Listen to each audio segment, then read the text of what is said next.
Vamos lá, pessoal, voltando aqui então para dar continuidade à nossa matemática instrumental. Nessa segunda parte nós vamos falar um pouco sobre gráficos, ok? Só que antes de entrar em gráficos, né, o que tem a ver gráfico, né? Tem a ver com estatística. Então vamos apenas definir estatística, ok?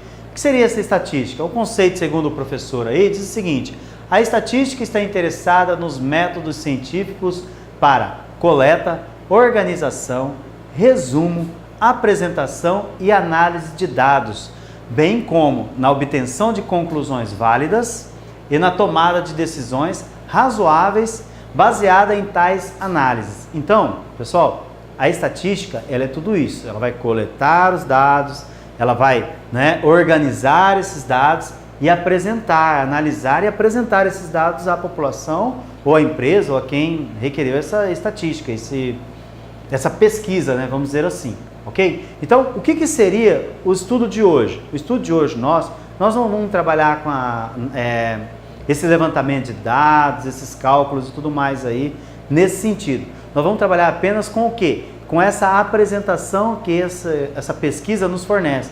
Ele nos apresenta como? A forma de se apresentar mais diretamente uma pesquisa é através de gráficos. Então, nós vamos fazer hoje apenas o quê? A interpretação, e leitura de alguns gráficos aqui, diferenciar um do outro. Então, o gráfico, o que são os gráficos? Olha só, constitui uma forma clara e objetiva de apresentar dados estatísticos. Então, olha só, clara e objetiva. Por quê? Porque quando eu bato o olho num gráfico, eu já tenho as informações, às vezes quase de imediato, do que eu quero, ok? Então, a intenção é de proporcionar aos leitores, em geral, a compreensão e a veracidade dos fatos. Claro que todo gráfico vai depender também da pesquisa, pessoal? Desse levantamento de dados e tudo mais para essa veracidade, ok? De acordo com a característica da informação, precisamos escolher o gráfico correto, Então, os mais usuais são o quê? Os gráficos de segmento, gráficos de barras e gráfico de setores, ok? Então, vamos falar entrando nesses gráficos, falando o quê? Gráfico de segmentos ou gráfico de linhas. Todos nós já vimos esse tipo de gráfico aqui. Eu consigo ver essa oscilação aqui nesses valores, são vendas, no caso desse gráfico aqui, no primeiro semestre de 2017, de uma certa empresa. Claro que todas essas informações têm que estar, no meu gráfico, senão eu não sei sobre o que são essas linhas aqui. Aqui eu tenho os valores, então valores dessas vendas, no primeiro semestre de 2017 de uma certa empresa aí. Então em janeiro, 120 mil, aqui já em fevereiro caiu para menos de 40 mil, março um pouco mais de 40 mil, e aí eu consigo analisar e ver essa oscilação no decorrer deste semestre. Então esse gráfico, ele pode ser chamado de segmentos ou de linhas. E ele pode ser apresentado desta forma aqui também, ó. No caso ali são os dois produtos, no caso colocamos ali celulares vendidos no mês, teria que ter especificado mês, ano, em que região, ou país, ou loja, que apresenta essas vendas aí. E aí, claro, também as unidades aqui, que é 19, 13, teria que ter o quê? O que são essas unidades? De milhões de vendas, ou quantidade de aparelhos em milhares ou milhões, E aí tá lá 1, 2, 3 e 4 nos meses, Então, faltou essas informações, isso nós temos que estar atentos. Mas basicamente, coloquei aqui apenas para falar sobre o quê? As falhas que existem nesse gráfico aqui e também mostrar que esses gráficos de segmento ou de linha podem apresentar as duas. No caso, um é um produto, que no caso está aqui celular Motorola está em azul e em amarelo aqui o Samsung, ok? Então, esse é um exemplo de gráfico de segmento ou de linha. Tranquilo? Gráfico de barras, no caso ali está horizontal e vertical. No caso aqui também temos um gráfico onde tem o consumo em kWh, consumo de energia elétrica da empresa no primeiro trimestre do ano de 2016. Então, primeiro mês, segundo mês, terceiro mês, e está aqui o consumo em kWh. Olha só, esses gráficos, eles quando estão em pé, vamos dizer assim, está lá gráfico de barras horizontal e vertical. Quando ele está na vertical, pessoal, a gente chama geralmente ele de gráfico de coluna, ok? E quando ele está na horizontal, nós chamamos geralmente de gráfico de barras. Mas a gente pode falar lá, barras horizontais ou vertical, ok? Tanto faz. A mesma informação do gráfico anterior eu tenho nessa aqui, só que aqui ele está apresentado em barras, ok? E, por último, o gráfico que nós vamos ver hoje são o gráfico de setores, também chamado de gráfico de pizza. Não gosto muito desse nome, né? Acho que gráfico de setores é melhor mesmo do que chamar gráfico de pizza, até porque às vezes a pizza não é cortada, é toda regular, então não esclarece muito, né, o exemplo, ok? Mas olha só, nesse gráfico aqui, produtos mais vendidos na loja, X, né, no mês de maio de 2016, então tá lá os produtos que eu tenho na loja, notebook, celular, cartão SD, pendrive e os percentuais de venda, toda a arrecadação. Geralmente, os gráficos de setores, ele tem que somar 100%, né?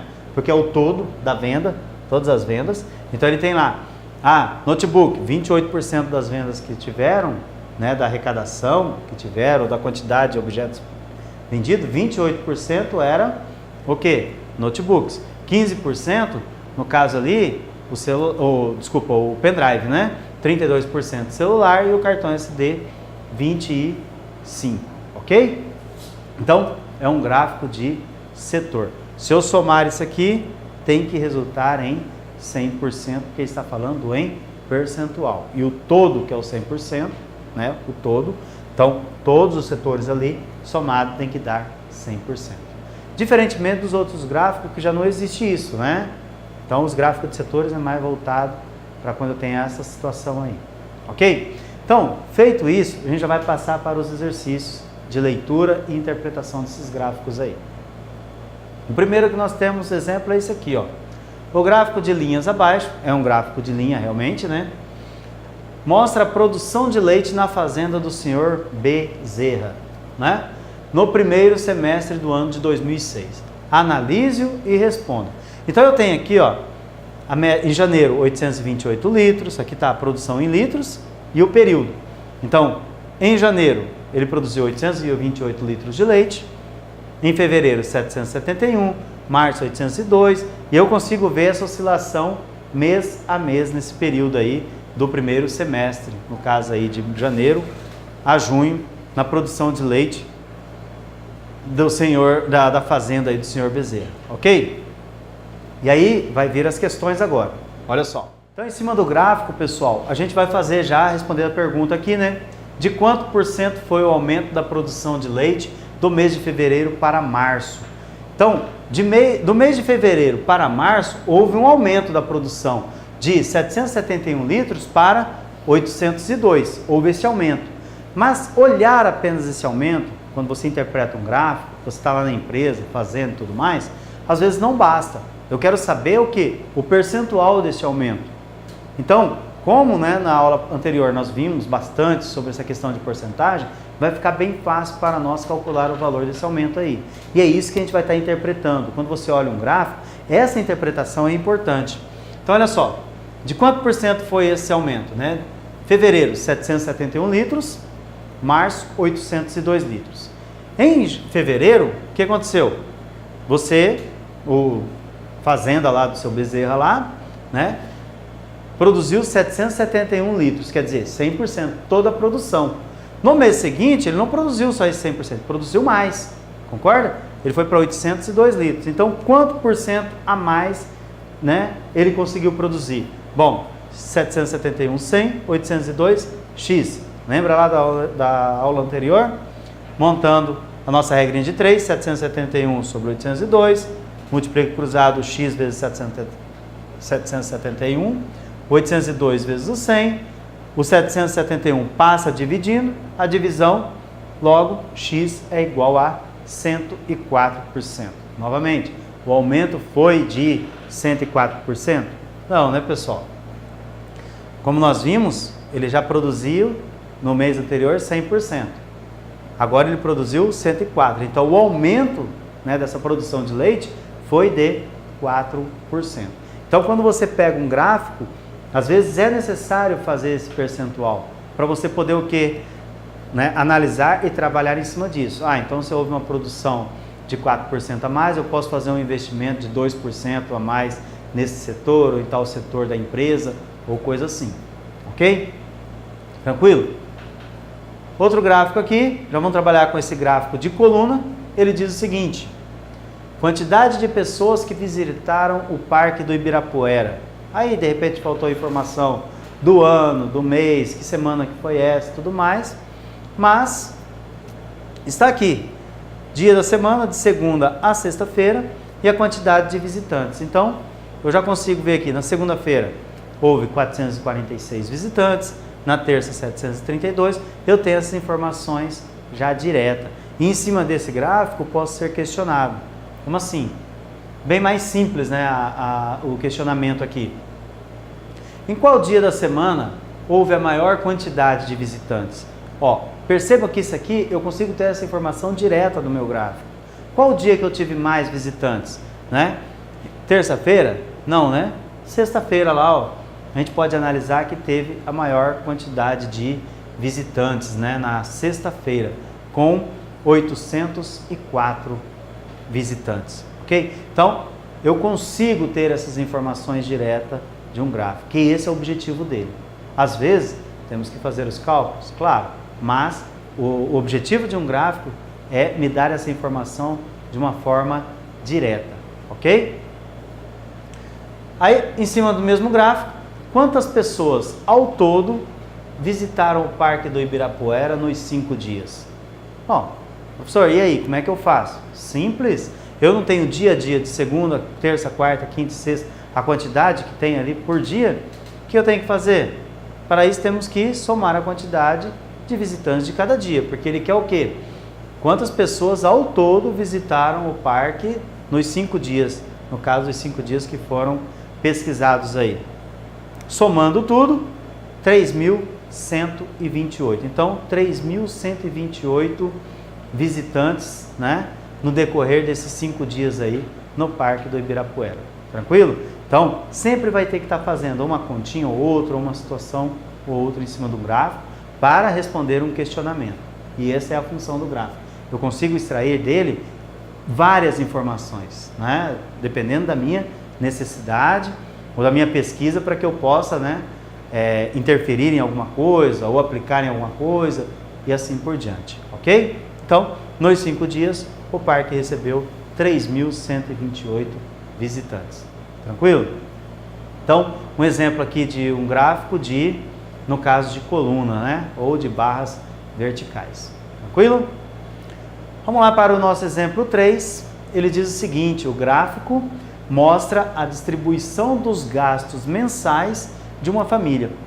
Considerando que a renda dessa família é de R$ 5.400, calcule a quantia gasta por essa família com planos de saúde. Então eu tenho o meu gráfico de setores que diz o seguinte, ó, 15% do que a família ganha é gasto em alimentação, 10% em transportes, 20% em habitação, 10% em impostos e 15% de plano de saúde e os 30% lá em outros. Aí o outro pode ser o cinema, o shopping, ou compra de uma roupa, ou financiamento de alguma coisa.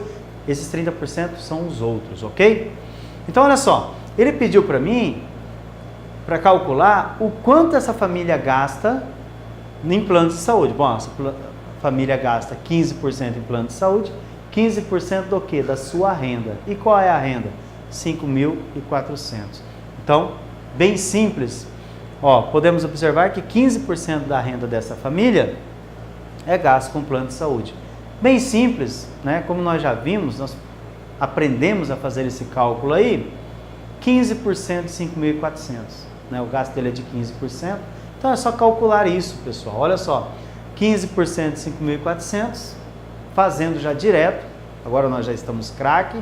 Pegou a calculadora e já, ó, fizemos essa divisão aí. Então, R$ 810 é o que essa família gasta em plano de saúde, ok? Por conta da sua renda, que é de 5.400. Tranquilo, pessoal? Tá aí, R$ 810 mensais de plano de saúde. Pessoal, a gente vai ficar por aqui, tá? A aula, nessa parte de gráfico, não tem muito o que dizer, até porque essa questão de percentual que é o que envolve muitos gráficos, nós já fizemos bastante cálculo na aula anterior.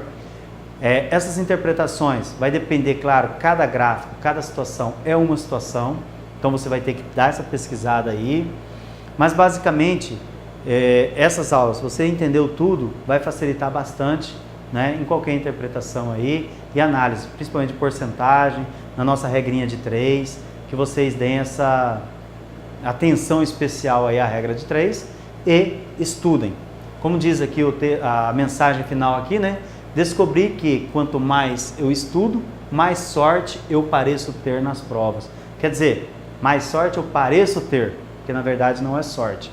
À medida que você estuda, vai facilitando o teu entendimento, e a matemática é isso. Não adianta você só olhar e falar entendi. Se você não praticar, não vai resolver, ok? Então, pratiquem. Ah, eu tenho dificuldade. Pega lá, dá uma praticada, ouve o texto lá de novo, conversa com os colegas, comente sobre o assunto, para que possa compreender realmente.